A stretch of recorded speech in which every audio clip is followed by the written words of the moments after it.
Hello, Radhe Radhe. आप सभी का एक बार फिर से स्वागत है। आज मैं आपके लिए देवशयनी एकादशी की कथा लेकर के आई हूँ। जैसा कि आपको पता ही है कि महीने में कृष्ण पक्ष और शुक्ल पक्ष में एक एक एकादशी आती है, अर्थात महीने में दो एकादशी आती है। तो जुलाई माह की जो पहली एकादशी थी वो योगिनी एकादशी थी, जिसका व्रत हो चुका है।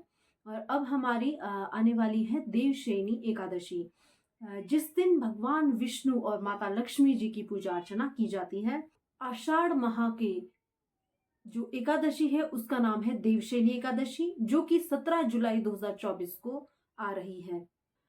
मान्यता है कि इस दिन भगवान विष्णु क्षीर सागर में शयन करने के लिए चले जाते हैं और कार्तिक माह में देव उठनी एकादशी के दिन वो उठते हैं। माना जाता है कि देवशयनी एकादशी के बाद जो भी कार्य किए जाते हैं उनसे भगवान विष्णु नाराज हो जाते हैं। देवशयनी एकादशी के कुछ नियम होते हैं जो इस प्रकार से हैं। देवशयनी एकादशी के दिन सुबह उठ करके पीले वस्त्र धारण करने चाहिए, क्योंकि पीले वस्त्र भगवान विष्णु को अत्यंत प्रिय है। माता लक्ष्मी और भगवान विष्णु जी की पूजा करनी चाहिए। एकादशी व्रत का संकल्प करना चाहिए। इसके अलावा धन, अनाज, वस्त्र आदि का दान करना चाहिए। तो भगवान को जो भोग चढ़ाया जाता है उसमें तुलसी पत्र का उपयोग जरूर करना चाहिए। और इस दिन अन्न के सेवन से बचना चाहिए। तामसिक भोजन को बिल्कुल भी नहीं ग्रहण करना चाहिए। चावल के उपयोग से दूर रहना चाहिए और बड़ों का सम्मान आदि करना चाहिए। किसी के लिए भी गलत भावना अपने मन में इस दिन बिल्कुल नहीं लानी चाहिए और भगवान का कीर्तन भजन करना चाहिए। पंचांग के अनुसार आषाढ़ माह के शुक्ल पक्ष की एकादशी देवशयनी एकादशी है, जिसकी तिथि 16 जुलाई 2024 को 8:33 से शुरू हो रही है और इसका समापन 17 जुलाई 2024 को 9:02 पर होगा। अर्थात देवशयनी एकादशी का व्रत 17 जुलाई को रखा जाएगा। देवशयनी एकादशी की जो कथा है वो इस प्रकार से है। भगवान बोले, हे धर्मात्माओं, मैं श्रेष्ठ युधिष्ठिर, आषाढ़ माह के शुक्ल पक्ष के एकादशी का नाम देवशयनी है। ब्रह्मा जी ने नारद से कहा था, आज के दिन भगवान विष्णु को शयन कराया जाता है। वे कार्तिक शुक्ला एकादशी को जागते हैं।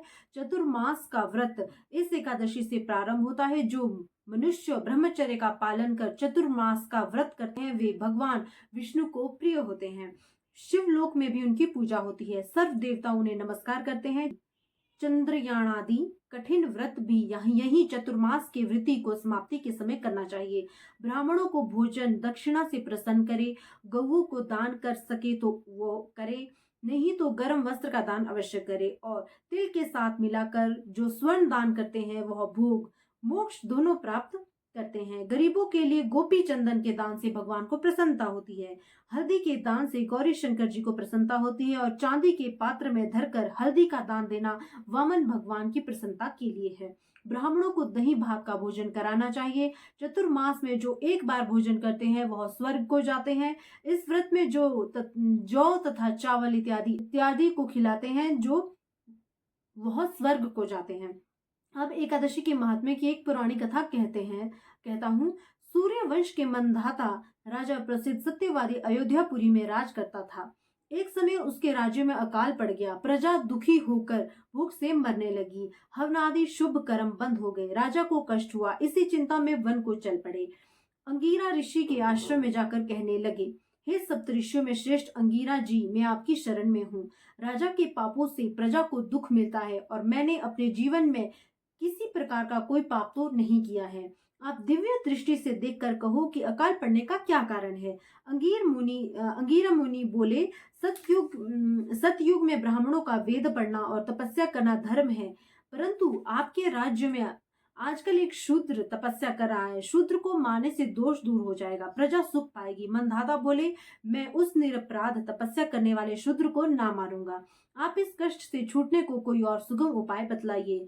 ऋषि राजा बोले, सुगम उपाय कहता हूँ। भोग तथा मोक्ष देने वाली देवशयनी एकादशी है। इसका विधि पूर्वक व्रत करो। उसके प्रभाव से चतुर्मास तक वर्षा होती रहेगी। इस एकादशी का व्रत सिद्धियों को देने वाला तथा उपद्रवों को शांत करने वाला है। मुनि की शिक्षा से मंधाता ने प्रजा सहित पद्मा का व्रत किया और कष्ट से छूट गए। इसका महात्म्य पढ़ने या सुनने से अकाल मृत्यु का भय दूर हो जाता है। और आज के दिन तुलसी का बीज पृथ्वी या गमले में बोया जाए तो महान पुण्य मिलता है। तुलसी की पवन से भी यमदूत भय पाते हैं। जिनका कंठ तुलसी माला से सुशोभित हो उसका जीवन धन्य समझना चाहिए। फलाहार इस दिन दाह का सागर लेना चाहिए। तो ये थी देवशयनी एकादशी जी की कथा। आप सभी भी एकादशी का व्रत जरूर करें।